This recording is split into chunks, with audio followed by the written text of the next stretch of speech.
topic. We always revisit albums, and this one is 30 years old now, which makes us super old. And it's this album right here. If you're watching on online, hold on, I got the wrong thing. Hold on. Here we go. Oh, okay, I didn't mean to share that. Here we go. This album here, New Edition, Home Again. Little background for people that may not know the story of this group. A lot of tumultuous changes over the. To this point, they would have been together 16 years. Yeah. 79. Yeah, since 80, 79, 80. Yeah. Yeah. So they'd have been together 16 years up to this point. Bobby Brown leaves. Johnny Gill joins. They break up. Ralph Tresvant gets bitter because everyone else's album drops before his and is more popular. They decide to come back together and do this album because I guess everybody's last solo album or solo projects didn't do as well as the previous album. The first one. Yeah, for all of them in the individual groups, Bobby,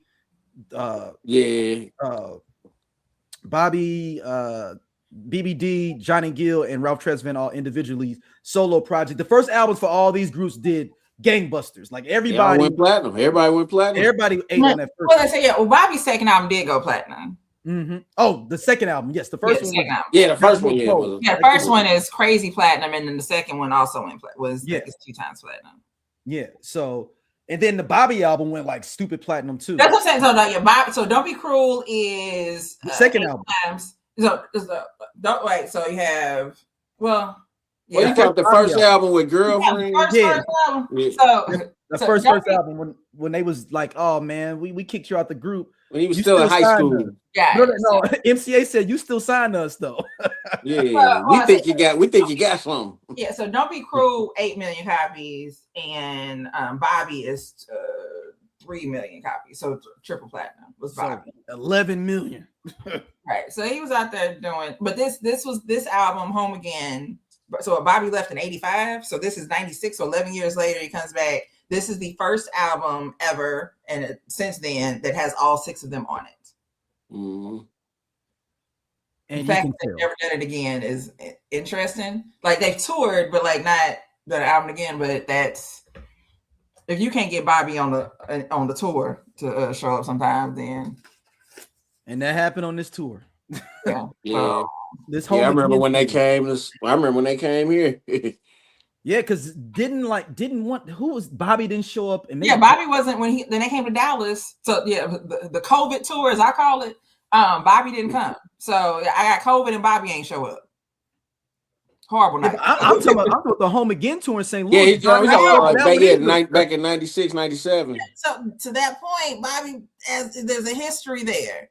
It's a strong chance if you do a tour or Bobby's supposed to come, he may not be there. And to that point, remember I said that when they at the concert with him, the one that was a couple years ago when they did it and Bobby wasn't there, you don't notice that he's not there. Like it feels like over the years they have mastered how to navigate him not being there. How to easily just, all right, well, now he's not here, so we're just gonna do 5-part harmony. You ain't gonna worry about 6. Mm-hmm. Which is interesting. It was and this is also the tour. Is this the tour that they got into a fight on or no? Yeah, I think that's the tour they fought on. Yeah, when they brought the water hose. Yeah. This is that tour. Yeah, when they got into it, Bobby was on this tour. And it was another tour where somebody from their crew shot somebody from Guy. I think that's an earlier tour though. That was the Heartbreak tour, wasn't it? Is that the tour with hold on, let me just Albie Shore was with them? Which tour is that? Yeah. Was that the Heartbreak?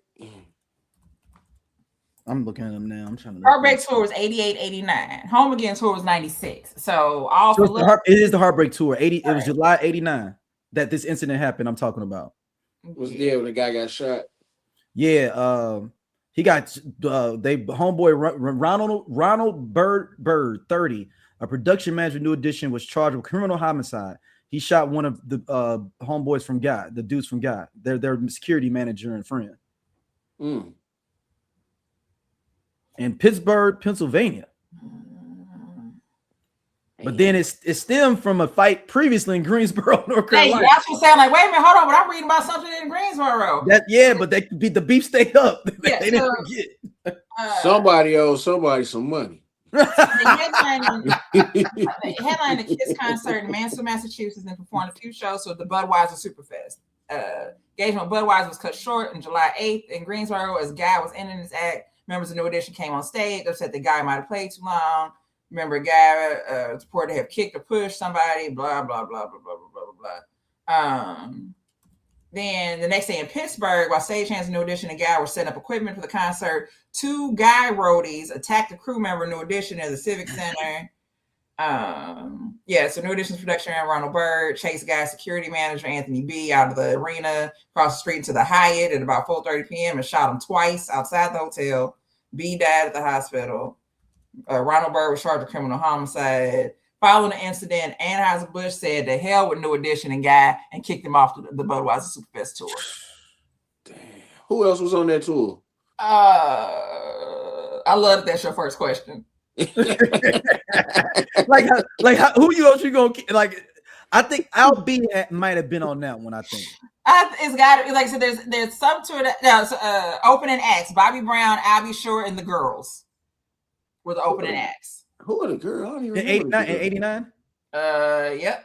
So you said Albie Shore, the Girls, and who else? Bobby Brown. So it says opening act. So Bobby opened for New Edition. That makes sense. That absolutely makes sense. I'm thinking about the fucking movie now. Because Don't Be Cruel it just dropped, right? So it really was kind of bubbling. Yeah, Ghostbusters wasn't out yet. Hey, Heartbreak. This tour was July of 89. That makes sense. Oh, Ghostbusters was out. If this is July of 89. This makes sense. Yeah. So, Ghostbusters 2 was just coming out. He had that on that soundtrack. He had that song. What? Roni? So you know what they did for this Budweiser Fest tour to get it back going?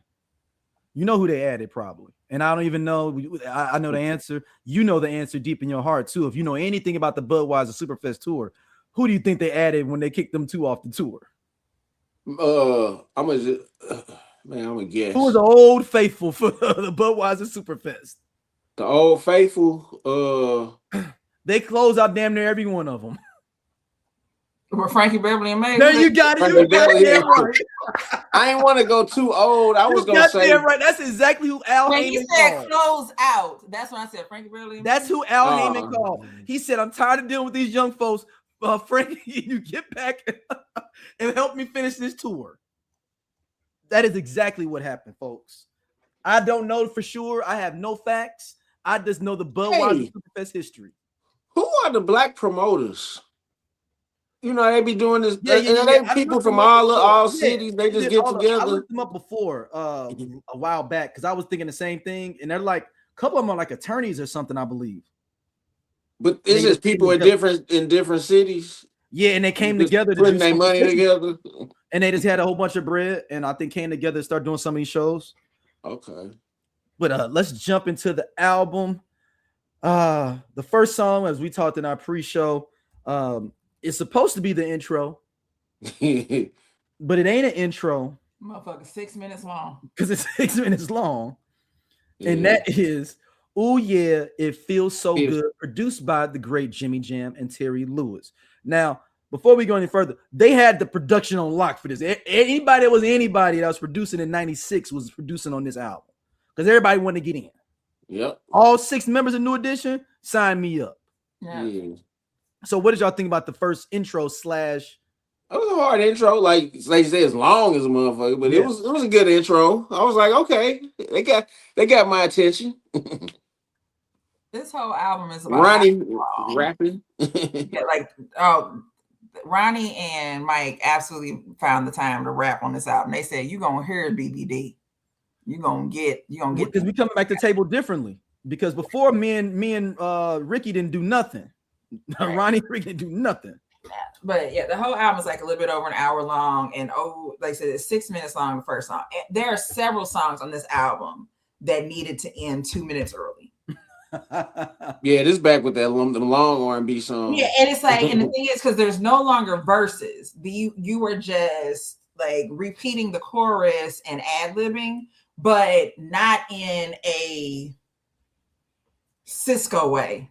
Yeah, we gonna throw a little bridge in there too. But you got to remember, I bet you they're all in there. We all 6 of us got to be involved on every track. That's probably why.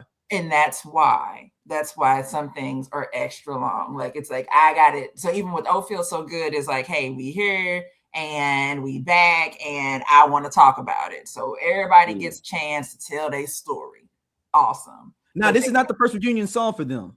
Word to the Well, mother. no, Word to the Word Mother, right? Yeah, I just wanted for the listeners, y'all know that, but I'm saying for the listeners, it'd be like, no, like Word to the Mother is the first and only time previously before that they all came together on one song. In which Ronnie DeVoe raps.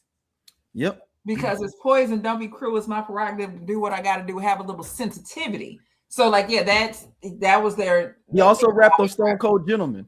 They gonna rap. You gonna and what's the shit from? And on Sensitivity remix.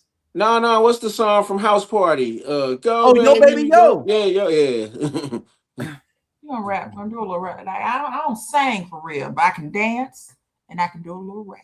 Like to hear it. Here you go.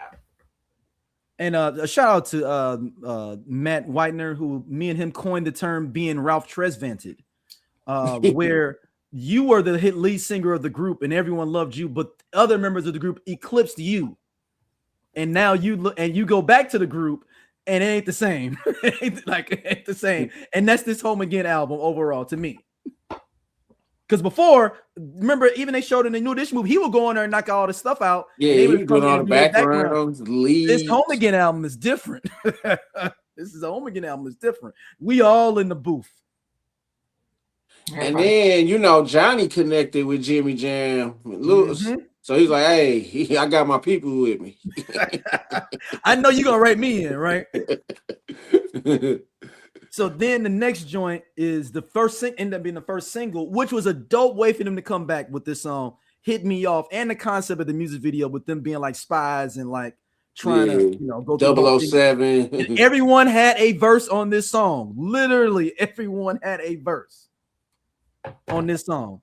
And they smashed them together. But I love Hit Me Off. Hit Me Off was a good track. Yeah, it was definitely a good track. I'm trying to think, what was the first? Is that the lead single off? That's the lead single. That was the first single, and then it was Still in Love. Yeah, so that's the second one. Yeah, and then next on the album is this one is produced by allegedly Sean Combs, but we know it's Chucky Thompson. You Don't Have to Worry, which is a decent version, but most people I like the remix. The remix version with the Missy remix version. The remix is what you need. And Bobby screaming, I don't give a Bobby went horse after that. Hey, look, that was Bobby's song. That's Bobby's song. All we do is fight. All we do like hey, he was feeling like he just got into it with Whitney right before that. Yeah, when he do that. All we do is fight. All we do is fight. He said, but I'm gonna make it all right. Yeah. I know that things ain't right. So who produced the remix version? Hold on. It's Puffy. One of the hitmen. Is it Chucky Thompson? It's Chucky Thompson. I'm gonna go with Chucky Thompson. The remix is Missy. We're here. It is Diddy. By itself? Is it another name there? Wait a minute, I'm trying to remember how. No. Wait a minute, hold on. Let me pull up. Because the other name is the person who did it. Hold on, wait. Monumental, por favor. Vocal version featuring Missy. Where's the remix?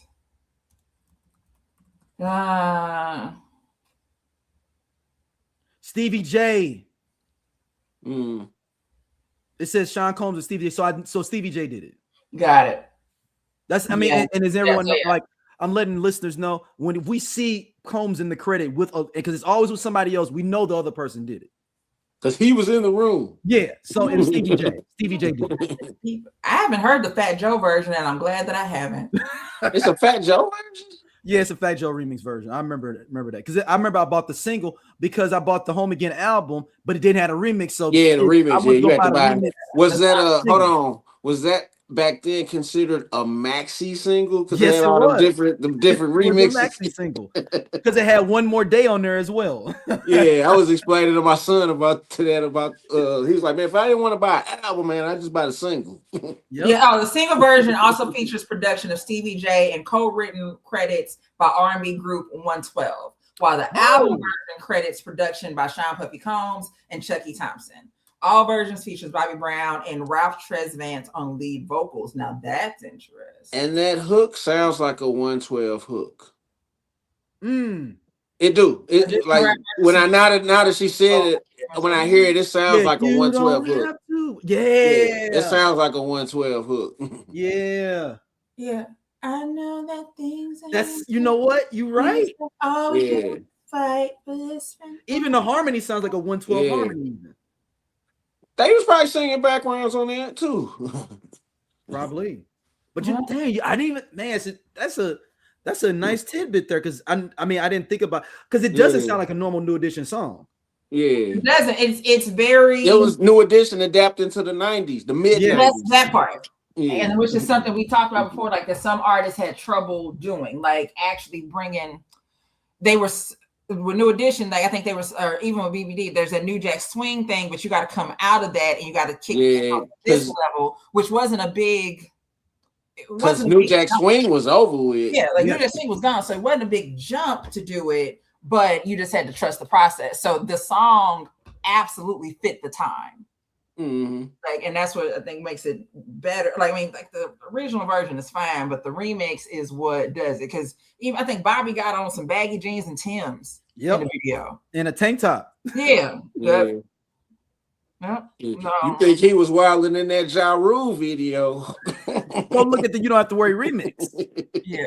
All we do is fight, and he just keeps saying, "All we do is fight." All we do. But he was crooning. Like, oh my God, like, huh? Yeah, Whitney. Man, Bobby was a man. He was. That was 96 Bobby, y'all. Like, this is prime time bad boy Bobby. Yeah. Bad boy at the height. Whitney starting to do movies. Yep, and he getting arrested every other week. Yeah, like this is. He was in Thin Line at that year too. He had Thin Line with Martin. This is absolutely court case Bobby time. Yes. This is court case Bobby time. This is Bobby was wilding, man. Bobby was the first celebrity to be wilding in Atlanta. Yep. Because he saw the first celebrity not from Atlanta to be wilding. Not from Atlanta. There we go. Oh, yeah, because Left Eye. I was like, we got. Oh, yeah. Yeah, I forgot she about did burn up a whole mansion. Yeah. Sometimes you gotta burn some shit up now. Like, no, sometimes you gotta burn some shit. Sometimes you gotta set some shit on fire. Hey, but the funny thing about the Left Eye thing is, I could see her like not realizing what it was gonna go to. Like she was just burning up a couple, and then let me say this, and this is just any person at all, right? Again, I've never set something on fire. Like I have not. But we have all tried to do something, and then it just kind of got out of control real quick. You could have been pouring some milk, and it's like, all right, here we go. Wait, shit! Whoa, shit! So I absolutely firmly believe that she was really trying to keep that fire within that tub. She was gonna turn the shower on and put it. She just was trying. I'm just gonna burn. I need a big container. Put this shit in the tub. And I would light the shit on fire. Where you should have just bleached it, girl. That's what you should have done. Now, what's so funny? I wonder if she started originally like this ain't enough. They kept pouring more in there, like, and then not realizing it picks up steam as you get oxygen. I think, and also probably just even the whatever type of tub it was. So that's the type of tub is more than likely what definitely made the big. I just seen pictures of that house. Well, obviously they didn't remodeled it, but yeah, it's still standing strong. Still standing. That tub that was at your grandma's house from 1972, that wouldn't have burned up.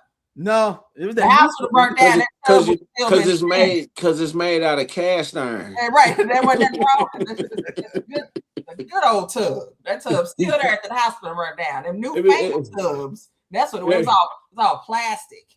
All your cousins done took baths in that tub. Hey, before we go to the next song, I just wonder if she was sitting out there like, "Ain't this a bitch?" Like you sitting outside like. I noticed like it's the episode of Living Color when Jada Pinkett the crock pot catch on fire. She's making that gumbo and she walks up in the room and see that fire. Damn, and just run back out. That was love time. Walk back in. Damn, and you just know, it's above me now. There's nothing I can do. It's above me. I mean, he must have understood because they stayed together for like another year after that. Like I said, the best part is, like I said, is T-Boz calling Chili and be like, "Girl, turn on the TV." Listen, I burnt down this house. Like that's just Lisa out here tripping. Chef's kiss. I was like, girl, turn on Channel 5. Lisa done burnt down this nigga house. Like, girl, what? And then your friends like half sleep, so you kind of like, what? Like, what? Like, girl, turn on the TV. Lisa done burnt down his house. And now they sitting there talking about, girl, now you know. He come home from football practice. Pull up to the house, can't get up the street to your crib because the fire trucks is out there. Ain't no social media, man. You just gotta find it. Like, man, gotta figure out what is going on. You wonder why it's taking so long to get why the street blocked off. They pull up to the crib. They're trying to tell the officer, I live up there. My house up here. Well, it's a house on fire. What's your address? Oh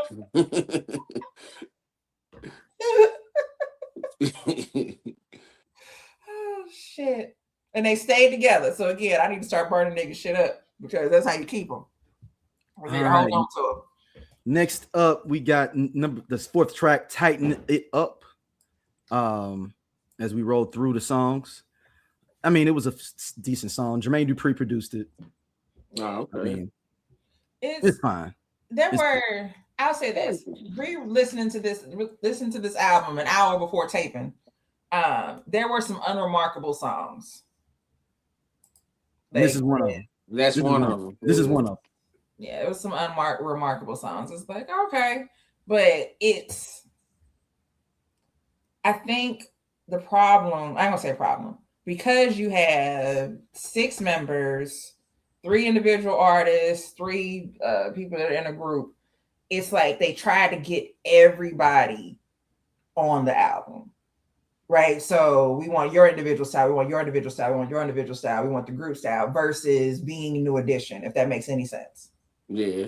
Like rather than being the group that we knew, the sound and the group that we grew to love. And again, you can absolutely elevate, right? You're supposed to change as time goes on. You're not supposed to stay the same. But I think with trying to bring in all these different personalities who have now grown since the last time that y'all recorded anything and y'all have made your own music and trying to come back. And in fact, again, like the first song is 6 minutes long because everybody wants to tell their story. So I think that's something that I think happened with the album is that there were a lot of chefs in the kitchen. Everybody wants to add, okay, like I need to put some salt in here. Okay, well, I'm putting a little of this Goya up in here and I'm putting a little bit of this in there. And next thing you know, it's like, okay, it's a whole lot of salt and shit because everybody came in and like, here's some accent. I'm gonna put some of this Nature's Choice in there. You got a motherfucking shepherd's pie.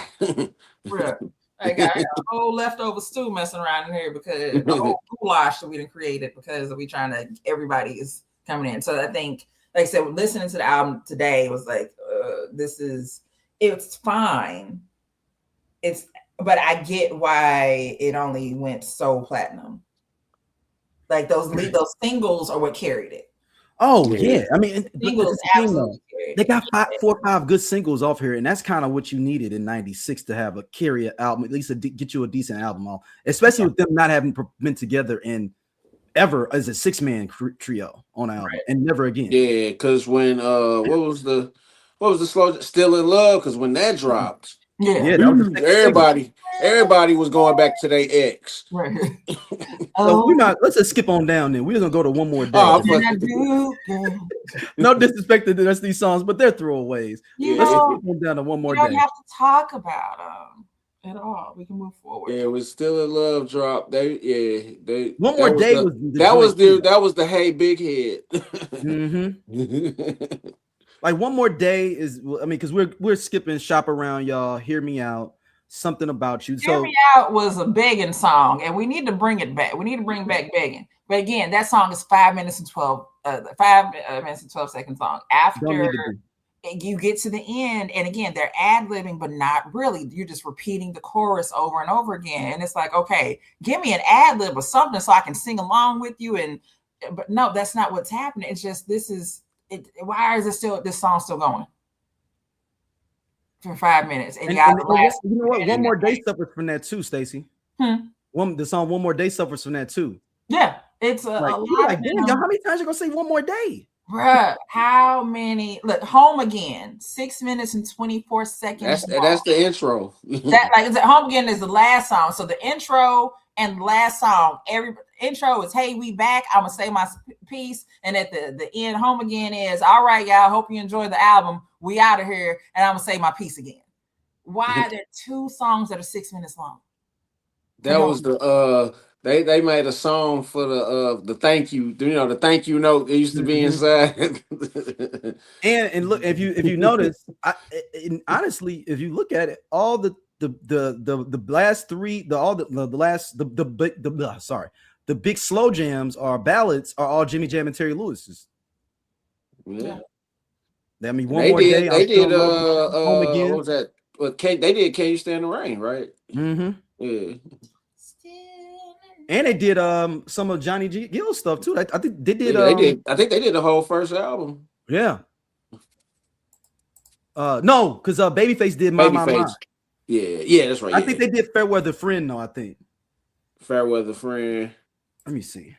And rub you the right way. And rub you the right way. When I stroke.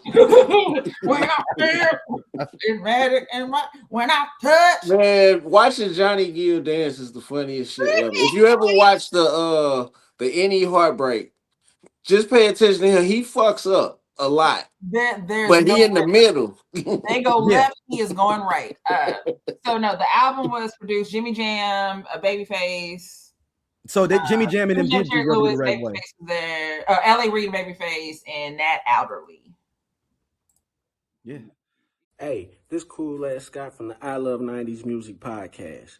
Hit that subscribe button right now. Like it on the SOLC network. You finna get all the real deal on the 90s, the 2000s, and the splash of that 80s. Do it right now, man, and I'll be your friend.